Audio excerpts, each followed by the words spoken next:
Bonjour à toutes et à tous, bienvenue pour cette présentation de la loi de finances 2021 à l'initiative de l'Ordre des experts comptables de la région Grand Est, des organismes de gestion agréés, le CGA Alsace et le CPG, et en partenariat avec les chambres des notaires du Bas-Rhin et du Haut-Rhin. Cette présentation est découpée en 3 émissions distinctes. Nous traiterons dans celle-ci les mesures qui sont prises dans le cadre de la fiscalité des entreprises. Les 2 autres émissions sont consacrées à la fiscalité des particuliers ainsi que les mesures prises dans le cadre de la crise économique. Vous les trouverez évidemment sur les mêmes sites que ceux des organisateurs de cette manifestation, entièrement en vidéo. Pour nous éclairer sur ces sujets, j'ai le plaisir de saluer Corinne Elsass, des organismes de gestion agréés. Bonjour. Et Franck Nafien, expert comptable. Bonjour Franck. Bonjour Didier, bonjour Corinne. Alors avant de commencer, 2 précisions importantes. La documentation réalisée par les partenaires de cette opération sera disponible en ligne sur les sites web également de ces partenaires. N'hésitez surtout pas à les consulter parce qu'il y aura évidemment de nombreuses précisions que nous ne pouvons pas donner dans le cadre de ces émissions. Ce sera sous la forme d'un PDF. Ensuite, il sera également possible de poser des questions aux spécialistes, des organismes sur ces mêmes sites, avec des réponses personnalisées qui vous seront transmises. Nous commençons tout de suite avec l'IS. Franck, l'IS poursuit sa baisse, on n'y croyait pas. Il poursuit sa baisse et sans baisser la baisse. Puisque depuis l'instauration de cette baisse du taux de l'IS en 2017, il y a eu ensuite bien sûr des différents avenants qui ont fait qu'on a baissé la baisse programmée du taux de l'impôt sur les sociétés. Cette année, pas de modification par rapport au plan de route qui avait été fixé sur la loi de finances précédente. Nous sommes aujourd'hui à un taux d'impôt sur les sociétés à 28%, qui va diminuer progressivement. Là, je suis pour les bénéfices inférieurs à 500 000 €. Il va diminuer tout doucement pour arriver à partir du 1er janvier 2022 à un taux de 25%. Je rappelle qu'il existe toujours, bien sûr, le taux de 15% pour la fraction de bénéfices inférieure à 38 120 €. Un petit changement par rapport à cette taux à 15%, c'est qu'il était limité à des entreprises dont le chiffre d'affaires était plafonné à 7 650 000 €. Ce plafond monte à 10 millions d'euros de chiffre d'affaires, donc on monte un petit peu le nombre d'entreprises éligibles. En pleine crise économique, que prévoit la loi de finances pour améliorer l'image des bilans des entreprises? Les explications de Christian Berthold. Parmi les mesures prévues par la loi de finances pour permettre aux entreprises d'atténuer l'effet parfois violent de la crise sanitaire sur leur situation financière à leurs comptes annuels, la loi de finances prévoit notamment 2 mesures que les professionnels que nous sommes avons le devoir de présenter et d'expliquer à nos clients, parce que ce sont des mesures temporaires, donc il est important de les regarder de près. Ce sont notamment la réévaluation libre des actifs, pour redonner un peu de couleur à un bilan, et puis les opérations de leaseback pour reconstituer partiellement la trésorerie. Alors, ces opérations ne sont pas nouvelles. Simplement, la loi de finances permet de les accompagner avec un étalement de l'impact fiscal, contrairement à un impact immédiat jusqu'à présent, ce qui les rend plus accessibles. Et donc, j'invite vraiment tous les professionnels à aller vers leurs clients pour proposer et voir si ces mesures sont adaptées. Alors Franck, la réévaluation libre permettra d'améliorer l'image des bilans. Explication. Absolument. La réévaluation libre en elle-même n'est pas une nouveauté. C'est un dispositif qui existe depuis 1984. Les entreprises qui estiment que la valorisation de leurs actifs selon le principe des coûts historiques ne peut ne plus être d'actualité en fonction de l'évolution des valeurs marchandes des biens qui sont dans leurs actifs. Donc on peut depuis toujours réévaluer ces actifs, sauf que jusqu'à présent, la réévaluation entraînait la réalisation d'une plus-value qui était imposable immédiatement au moment où on fait l'opération. La loi de finances prévoit unique pour cet exercice une réévaluation libre, mais dont l'imposition serait neutralisée. C'est-à-dire qu'on va neutraliser par le jeu des amortissements l'augmentation de la valeur des actifs immobilisables. Il n'y aura donc pas de plus-value imposable l'année où on réalise l'opération de réévaluation. Et par contre, les années qui suivent, pendant un maximum de 15 ans, les dotations aux amortissements de ces actifs qui ont été réévalués seront neutralisées fiscalement. Attention, on n'a droit à faire qu'une seule opération de ce type et c'est valable pour 2021 et 2022. Alors, quelques exemples pour illustrer ces explications-là. Alors, prenons par exemple un bien qui, au moment où il a été acquis par l'entreprise, vaut 100. Ce bien, aujourd'hui, vaut 1000. Au moment de la réévaluation, on va donc constater qu'il vaut 1000. On va supposer qu'on l'amortit sur 15 ans, ce bien. Sans ce nouveau dispositif, au moment où la réévaluation est faite, on va constater une plus-value de 900. Donc un bénéfice imposable de 900 qui n'arrange pas forcément l'entreprise. Avec le nouveau dispositif instauré par la loi de finances, ce bénéfice, au moment de l'année de réalisation de cette réévaluation, sera de 0. Par contre, pendant les 15 années qui suivent, l'amortissement supplémentaire dû à cette augmentation de la valeur, puisque finalement on a 900 de plus, étalé sur 15 ans, ça fait 60 d'amortissement supplémentaire chaque année, cet amortissement sera réintégré, il ne sera donc pas déductible fiscalement. Donc à terme, ça revient au même, sauf que l'imposition, quelque part, est étalée dans le temps sur 15 ans. Ceci concerne les biens amortissables. Pour les biens non amortissables, il y a un sursis d'imposition au moment où la réévaluation est faite, sursis d'imposition qui bien sûr est levé au moment où le bien est vendu. Merci. Alors Corinne, les textes prévoient également des possibilités pour améliorer l'image de la finance des entreprises, c'est-à-dire leur trésorerie. Oui, et notamment la loi de finances comprend des dispositions par rapport au leaseback. Alors le leaseback, ce n'est pas une opération originale, on la connaît déjà. C'est une opération, en fait, lorsque une entreprise est propriétaire de son immobilier professionnel, elle vend cet immobilier professionnel à une société financière qui, immédiatement derrière, lui fait un contrat de crédit-bail. Donc concrètement, elle est dans ses locaux, elle reste dans ses locaux, mais juridiquement, elle passe d'un statut de propriétaire à un statut de locataire, tout en ayant au passage la trésorerie qui correspond à la vente du bien. Le souci, effectivement, c'est qu'elle réalise une plus-value au passage, plus-value en principe taxée. Et c'est là qu'intervient en fait la nouveauté de la loi de finances. Il y a la possibilité en fait d'étaler cette plus-value sur la durée du crédit-bail avec un maximum de 15 ans. Donc du coup, comme pour l'opération de réévaluation, il y a en fait une neutralisation de l'imposition de cette plus-value, puisque la plus-value est imposée au fur et à mesure. En même temps, les loyers de crédit-bail sont déductibles, donc il y a compensation, ce qui permet effectivement de neutraliser l'imposition de cette plus-value. Alors, ce mécanisme de neutralisation ressemble un petit peu à la réévaluation libre? C'est ça. C'est ça, on est sur la même logique. Très bien. Alors, nous avons aussi un autre dispositif qui s'appelle le carry-back. Oui, là aussi, c'est une disposition, je dirais, compte tenu des circonstances actuelles, qui a été aménagée. Le dispositif est là aussi connu, à savoir que lorsqu'une entreprise fait un déficit, elle va pouvoir opter pour reporter en arrière si ses exercices précédents étaient bénéficiaires. Elle a donc une créance d'IS qu'elle va pouvoir imputer sur l'impôt sur les sociétés dû les 5 années à venir. S'il reste un reliquat de créance, elle peut demander le remboursement anticipé. Le remboursement anticipé était possible jusqu'à présent lorsque les sociétés étaient en procédure collective. Là, compte tenu des particularités, je dirais, des entreprises ayant besoin de trésorerie, la loi de finances rectificative, en fait, a permis un remboursement anticipé pour toutes les sociétés. La condition, en fait, il faut que la créance d'IS soit née pour les exercices clos au plus tard le 31 décembre 2020, ce qui veut dire qu'en fait, il y a une date qu'il ne faut pas rater, c'est la date limite pour demander le remboursement, 19 mai 2021. Une date effectivement à ne pas manquer, Franck. Des mesures en faveur de l'emploi, évidemment, vu la progression du chômage, c'est bien nécessaire. Absolument. Et compte tenu de la pandémie actuelle, les entreprises, bien sûr, hésitent à recruter par manque de visibilité. Et c'est encore plus dur pour les jeunes qui n'ont pas d'expérience et qui ont besoin d'être formés. Nous pensons bien sûr aux apprentis. Donc un dispositif a été mis en place. Ça, c'est un rappel de la 3e loi de finances rectificative pour 2020, qui verse une aide exceptionnelle à l'embauche d'apprentis. Cette aide exceptionnelle est versée si l'apprenti est embauché entre le 1er juillet 2020 et le 28 février 2021. Et l'aide est de 5 000 € si l'apprenti a moins de 18 ans et 8 000 € si l'apprenti a plus de 18 ans, ce qui couvre à peu près sa première année de rémunération. Compte tenu des conditions sanitaires actuelles, on peut à fort à parier que ce délai du 28 février 2021 soit très certainement prolongé, mais on attend les textes à ce sujet. Ce n'est pas encore officiel, effectivement.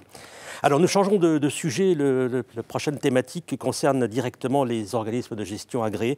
Je vous propose pour commencer d'écouter les explications de la DGFiP, Madame Collonja.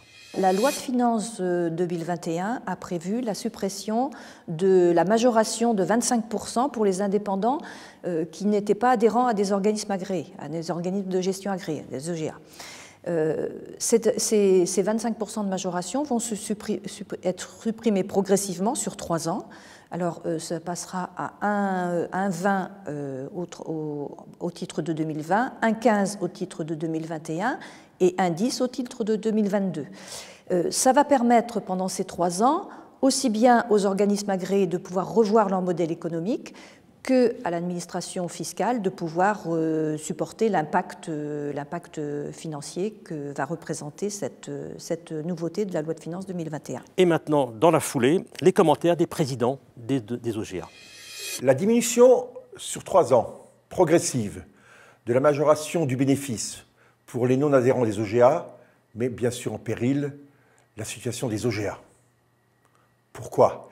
Eh bien, il est sûr que, en dehors du fait que la réduction d'impôt restera valide, à terme, c'est-à-dire au bout des 3 ans, normalement dans les discussions avec le gouvernement, c'est ce qui est prévu, il est clair qu'un certain nombre d'adhérents n'auront plus d'intérêt à adhérer à l'organisme de gestion agréé.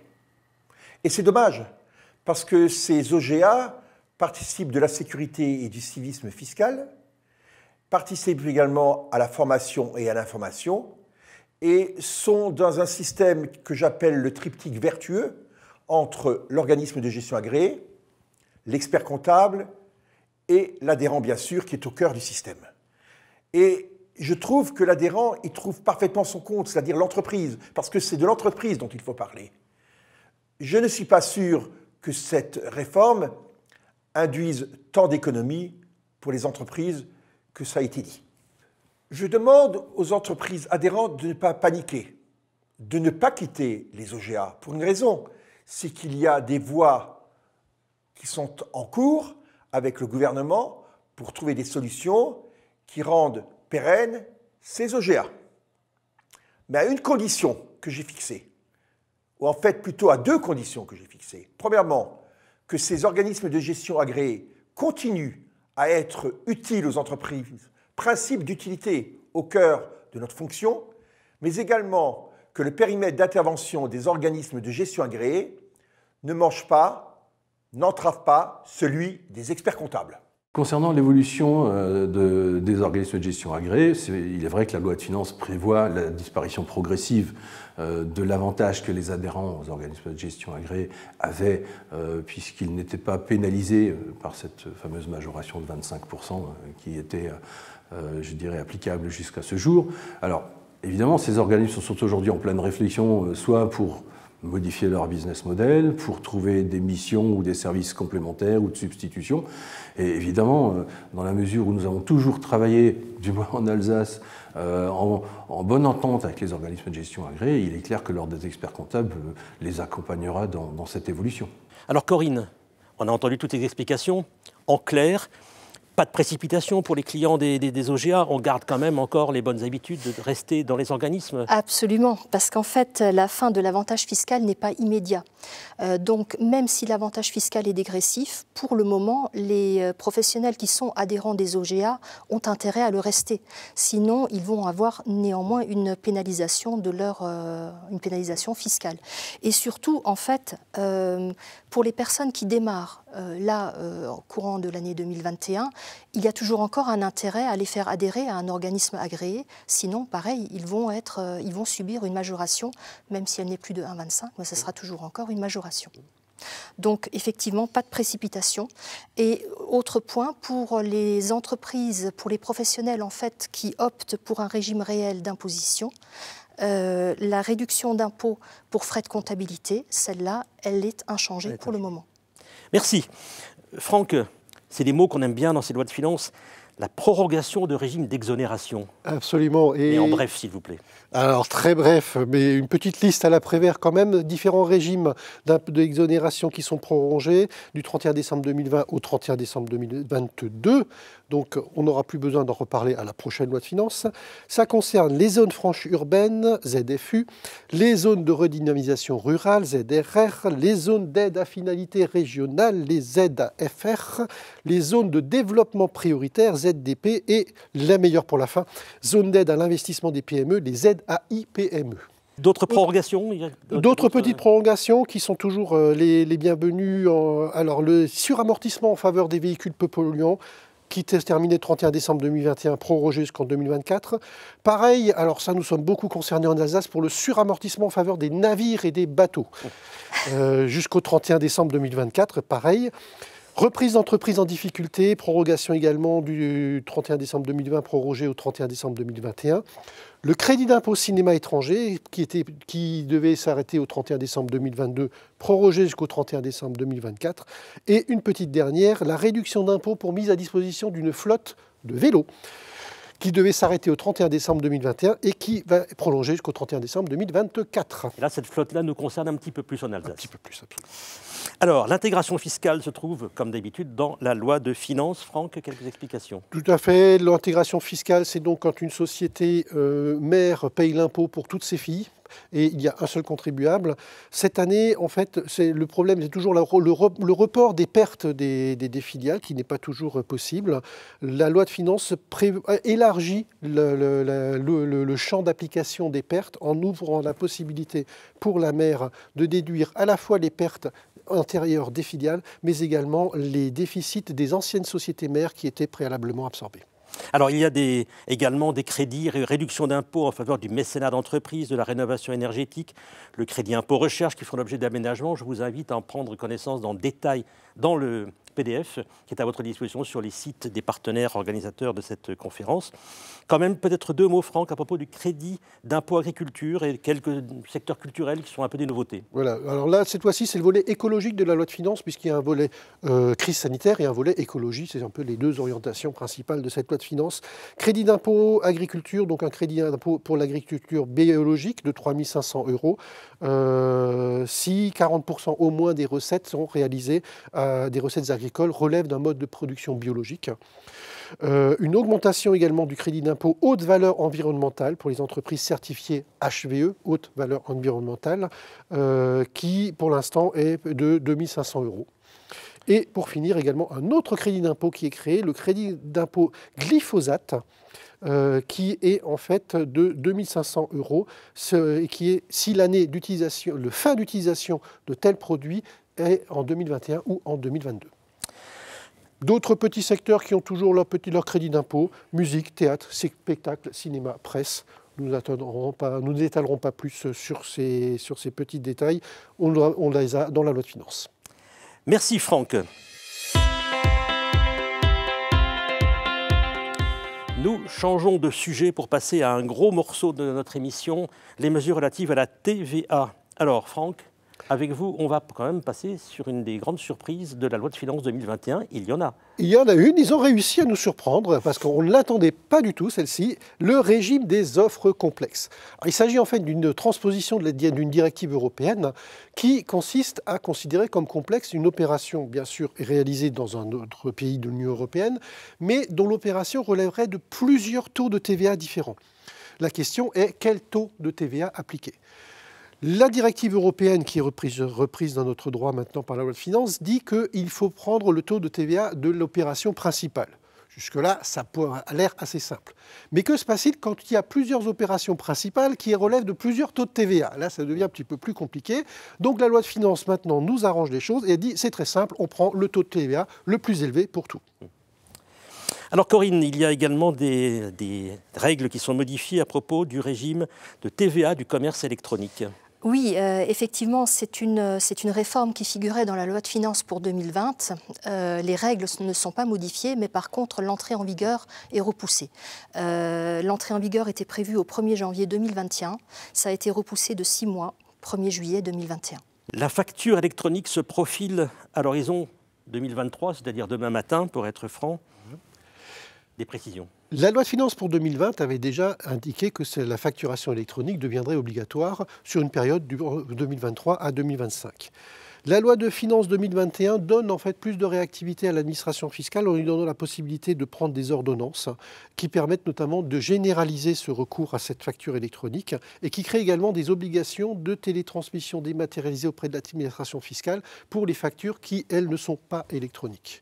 Il y a tout un rapport de 102 pages à ce sujet qui a été réalisé par la DGFiP, qui est consultable sur un site qui vous sera communiqué, sachant que notre profession est un peu en avance dans ce domaine, et pour se caler à cette obligation, créer une plateforme qui s'appelle jefacture.com, qui permet de remplir ces obligations de facturation électronique.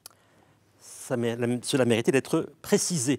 Alors, vous avez parlé, Franck, de l'administration fiscale. Nous sommes allés rencontrer la directrice de la DGFiP à propos de la facture électronique.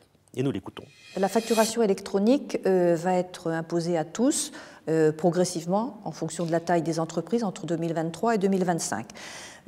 L'avantage de la facturation électronique, c'est que ça permet d'alléger tout ce qui est procédure papier. Ça permet aussi également de fiabiliser les données, puisque ces données pourront être recoupées entre les différents services, pourront être recoupées de manière électronique, donc beaucoup plus fiable que le papier. Et ça permettra aussi d'éviter, de limiter la fraude fiscale. Les conséquences pour la TVA, il n'y a aucun impact sur les règles de gestion de la TVA prévues à cet effet. Dans la foulée, nous avons posé la question à Jean-Jacques Hellé également pour les réactions des organismes de gestion agréés. La généralisation de la facture électronique va bien entendu concerner l'ensemble des adhérents des OGA. Alors, cette facture électronique est un gros projet dont on parle depuis quelques années et certaines entreprises sont déjà au fait de cette technologie, notamment celles qui répondent aux appels d'offres et qui travaillent sur la plateforme Chorus. Cette facture électronique a 3 objectifs principaux. Le premier, le plus important, c'est la lutte contre la fraude à la TVA. Le deuxième objectif, on pourrait dire que c'est la connaissance en temps réel de l'ensemble de l'activité économique et qui peut permettre à ce moment-là au gouvernement de prendre les mesures adaptées ou les réformes adaptées pour la bonne marche de l'économie nationale. Troisième objectif qui découle de la collecte de ces informations électroniques, c'est peut-être de présenter une déclaration pré-remplie de la TVA. L'entreprise pourra à ce moment-là, n'aura plus qu'à corriger avec les éléments propres complémentaires. Votre boulanger, par exemple, quand vous faites votre course le matin, ne vous présente pas une facture ou n'importe quel commerçant. Donc ces gens devront déposer alors l'ensemble de leur flux d'affaires également sur une plateforme pour que l'administration puisse, elle, établir une base de TVA taxable. En 2021, le gouvernement va créer une série d'ateliers de travail qui vont donc se saisir du sujet et définir toutes les règles d'application pour que le système puisse fonctionner le plus rapidement possible. Bien entendu, pour assurer la transition vers cette facturation électronique, les permanents du centre, Pluri et l'ensemble des experts comptables vont accompagner les adhérents pour que ces choses se passent au mieux. Alors, Corinne, on connaissait les régimes de groupe en matière d'impôt sur les sociétés. Maintenant, ça s'applique également à la TVA. Oui, là aussi, c'est une grande nouveauté de la loi de finances pour 2021, la création du régime de groupe en matière de TVA. Il s'agit en fait effectivement d'instaurer un assujetti unique à la TVA pour l'ensemble des opérateurs qui vont faire partie du périmètre de ce groupe. Alors, pourront être membres d'un groupe les entreprises établies en France, ce qui permettra d'inclure, le cas échéant, les établissements stables de sociétés étrangères, ce qui est assez novateur. Au niveau du périmètre, ça va être plus souple que le périmètre d'intégration fiscale, puisqu'un pourcentage de détention de 50% sera suffisant. Quelle sera l'utilité en fait de ces groupes de TVA? L'instauration en fait d'un assujetti unique va permettre en fait de placer toutes les opérations à l'intérieur du groupe hors champ de la TVA. Ce qui va présenter en fait un avantage lorsque certains membres du groupe n'ont pas un droit à déduction intégrale de la TVA.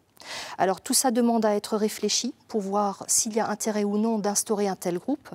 La mesure en fait entre en vigueur au 1er janvier 2023. Les premières options devront être formulées pour le 31 octobre 2022. Ça laisse le temps d'étudier les schémas. Alors parallèlement à cette réforme sur les groupes de TVA, la loi de finances prévoit en fait une modification concernant l'article 261B. C'est en fait un article qui est bien connu des praticiens parce que c'est celui qui permet d'exonérer de TVA les groupements qui rendent des services à leurs membres. Le cas, je dirais, qu'on rencontre le plus souvent dans la pratique, ce sont les SCM dans les professions médicales et paramédicales qui regroupent les moyens d'exercice et rendent les services aux praticiens qui sont adhérents à ces SCM. Alors en fait, le champ d'application de l'article 261B va être restreint, puisqu'en fait, il ne va plus s'appliquer que dans deux cas. D'une part, lorsque les adhérents relèvent de l'article 261.4, c'est-à-dire les professions médicales et paramédicales, ou alors lorsque les adhérents sont de véritables organismes sans but lucratif visés à l'article 261.7. Donc il faudra bien vérifier en fait s'il y a de tels groupements, s'ils continuent d'être éligibles à l'exonération de TVA. Là aussi, comme ça fonctionne en parallèle avec l'instauration du régime de groupe, entrée en vigueur 1er janvier 2023, ça laisse là aussi le temps de voir et de mettre au point. Merci Franck. Quelques mots sur la déductibilité de la TVA sur l'essence. Alors là, nous faisons un rappel de la loi de finances 2017. Donc c'est un petit peu d'histoire, pas préhistorique, mais presque, puisque cette loi de finances avait prévu un alignement progressif de la déductibilité de la TVA sur l'essence pour s'aligner sur la déductibilité de la TVA sur le diesel. Je rappelle que la TVA sur le diesel est déductible à hauteur de 80% de son montant lorsque ça concerne un véhicule de tourisme. L'essence, on était à 0, on monte progressivement et à partir de 2021, c'est 80% de la TVA sur l'essence qui est déductible lorsque cela concerne un véhicule de tourisme. Donc nous sommes maintenant alignés par rapport au diesel. Très bien, pour tous ces détails, évidemment, je vous invite à vous reporter au PDF qui est disponible avec ces émissions sur la loi de finances, qui est disponible sur les sites des organisateurs. Nous changeons de thématique avec... c'est toujours un peu bête d'appeler ça les mesures diverses, mais on n'a jamais trouvé d'expression plus intelligente que ça. Alors, Franck, Corinne, on passe aux mesures diverses, évidemment. Pour commencer avec vous, Franck, les évolutions de la CFE, CVAE et la taxe foncière. Alors nous sommes sur une baisse, on appelle ça les impôts sur la production, et la loi de finances 2021 acte plutôt une baisse de ces impôts sur la production, avec notamment une baisse du taux d'imposition qui est réduit de moitié en matière de CVAE. Et, donc par exemple, pour les entreprises dont le chiffre d'affaires est inférieur à 500 000 €, le taux actuel de 0% devient 50% de 0%, donc on est à 0%. Le taux maximum de 1,5% concernant les entreprises dont le chiffre d'affaires est supérieur à 50 millions d'euros, lui passe à 0,75%. On illustre bien cette diminution de moitié de ce fameux taux. De ce fait, certains dégrèvements et certains redressements sont aussi diminués de moitié. Merci. Alors Corinne, là, je ne vous fais pas un cadeau pour être franc, parce que je vais vous demander en quelques phrases de résumer les obligations nouvelles en matière de déclaration des dispositifs transfrontalier en quelques phrases, s'il vous plaît. Tout à fait. Alors en fait, c'est la directive d'Axis qui date de 2018, qui a été déjà transposée par ordonnance en 2019. Elle est entrée en vigueur en 1er janvier 2020, mais finalement, les obligations déclaratives ont été repoussées d'un an, 1er janvier 2021, pour les événements que l'on connaît. Et alors, de quoi s'agit-il? En fait, il s'agit de déclarer des schémas fiscaux transfrontaliers potentiellement agressifs. Alors, potentiellement agressif, ça veut dire qu'on n'est pas forcément dans la fraude fiscale, mais on peut l'être, tout dépend des circonstances. Qu'est-ce qu'un dispositif potentiellement agressif? En fait, c'est un dispositif qui octroie un avantage fiscal qui n'existerait pas si cette opération avait lieu entre des opérateurs français. On peut citer, on n'a pas de catalogue, mais on peut citer un exemple pour illustrer. Par exemple, lorsque une opération de transfert d'actifs d'un pays à l'autre aboutit en fait à pouvoir déduire des amortissements dans les deux États. Ou bien si un transfert d'actifs d'un pays à l'autre donne une valeur asymétrique à ce bien. Bref, il n'y a pas de catalogue, il faut se plonger dans la documentation pour voir exactement ce qu'il en est. Là où il faut faire attention, c'est qu'en fait, les obligations déclaratives vont concerner les intermédiaires et donc potentiellement les cabinets, puisqu'en fait, sont considérés comme intermédiaires, non seulement les personnes qui conçoivent les montages, mais également les personnes qui participent à la gestion de ces opérations. Et donc potentiellement l'expert comptable, enfin les professionnels du chiffre ou du droit qui interviennent pour leurs clients. Donc j'invite à ce niveau-là, d'une part, à se reporter au PDF et d'autre part surtout à se plonger dans la loi, dans les textes, dans les commentaires administratifs. C'est relativement fouillé et si le cas se présente, il faut vraiment creuser les textes.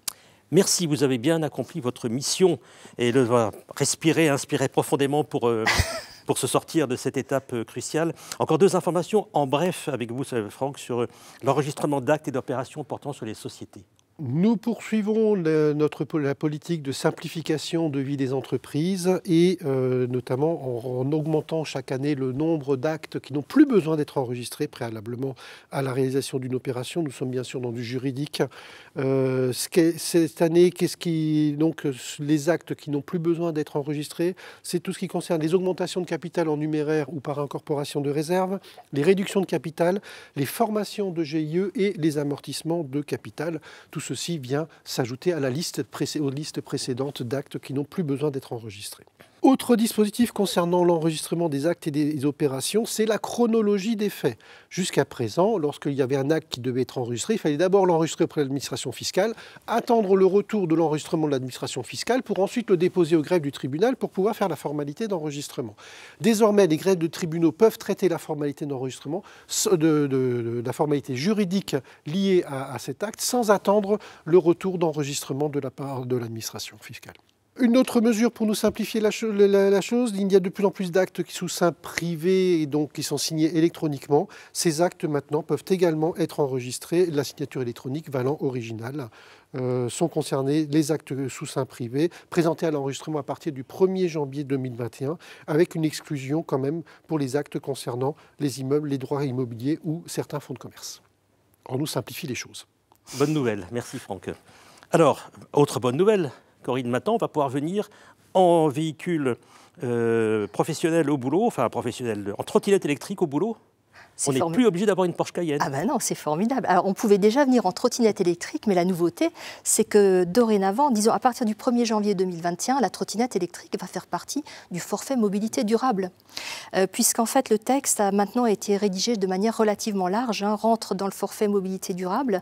Donc les frais engagés par les salariés avec leur engin de déplacement personnel motorisé. Donc 2021, la trottinette électrique, mais 2023 et après, toute innovation à voir.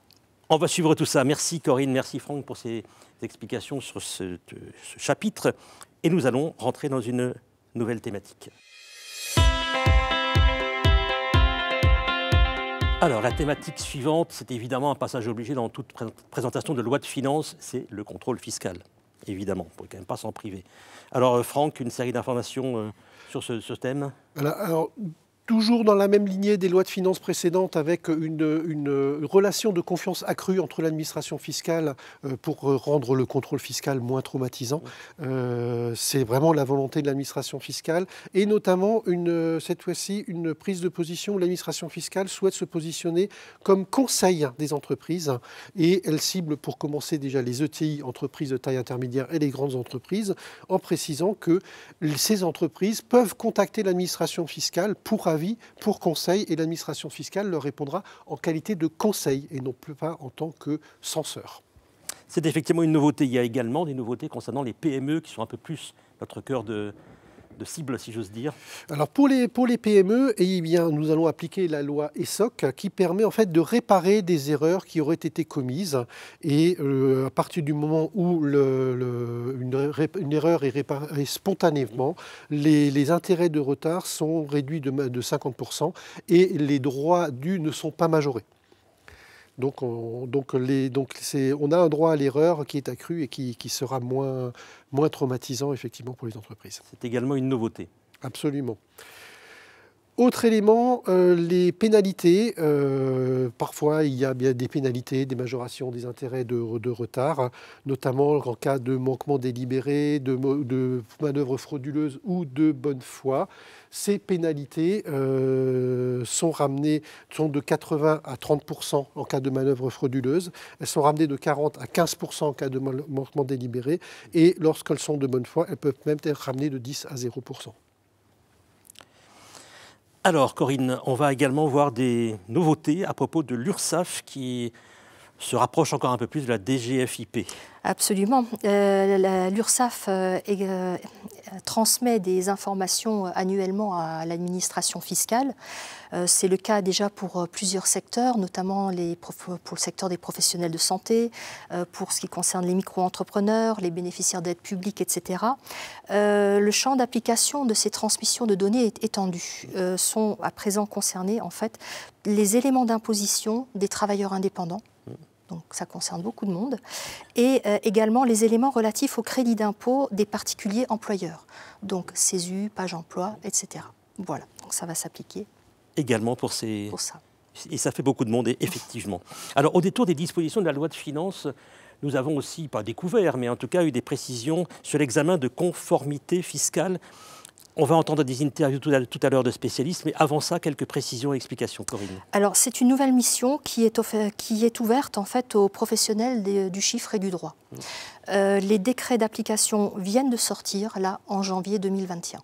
Donc on est dedans et on va écouter, pour avoir ces précisions, pour savoir s'il faut s'en réjouir ou s'en inquiéter, je vous invite à écouter les précisions de Mme Coulonja, suivies de celles de Christian Berthold.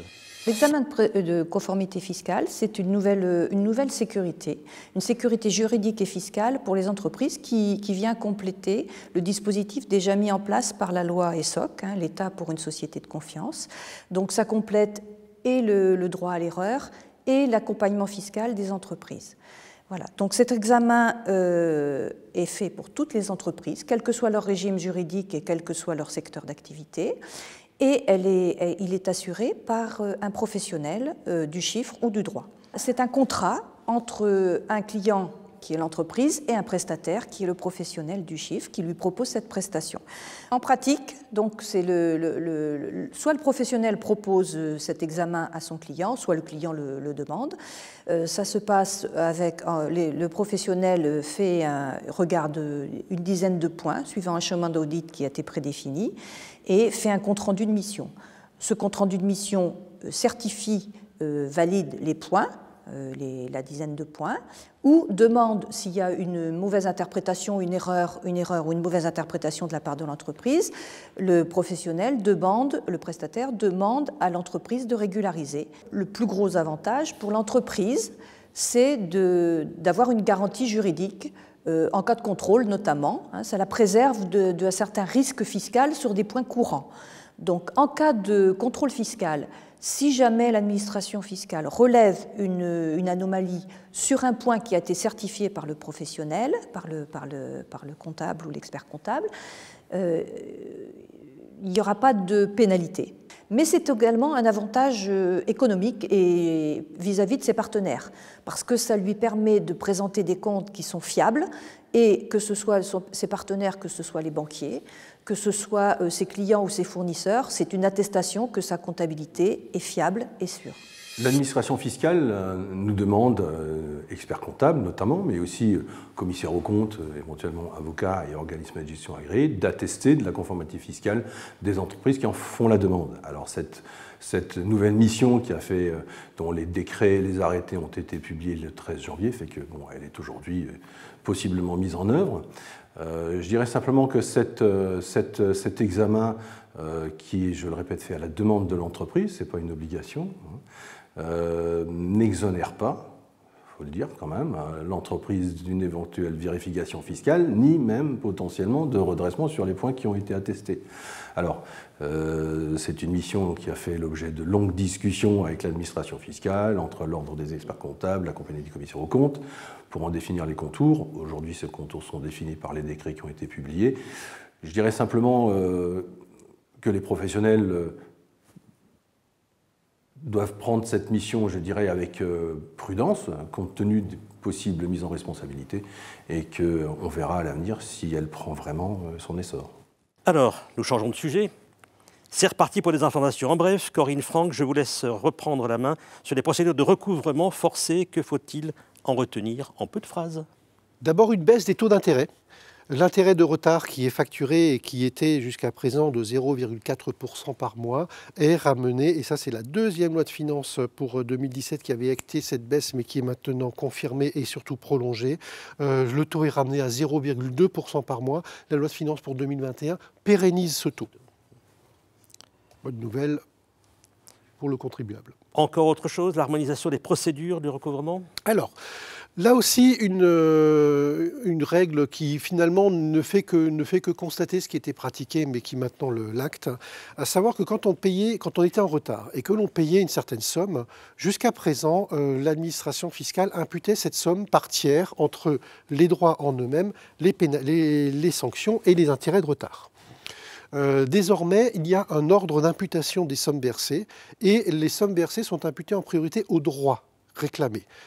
Là, ensuite, une fois que ces droits sont épuisés, la suite s'appliquera aux sanctions et finira par les intérêts de retard.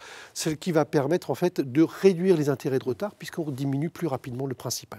Merci. Alors pour finir sur cette séquence de brève, des facilités offertes pour le paiement des impôts des non-résidents. Oui, alors les non-résidents, lorsqu'ils doivent payer certains impôts, impôts sur le revenu, taxes d'habitation, taxes foncières, ont l'obligation de payer par virement pour les paiements supérieurs à 300 € et doivent en principe payer sur un compte de dépôt zone CEPA ou livret A. Alors, s'ils n'ont pas la possibilité d'ouvrir un compte CEPA, ils peuvent être soumis à une majoration s'ils payent autrement que par ces modalités-là. Et là intervient en fait la nouveauté, à savoir qu'ils vont pouvoir payer par virement sur le compte du Trésor ouvert à la Banque de France, ce qui leur permettra d'éviter la majoration si ce compte CEPA ne peut être ouvert.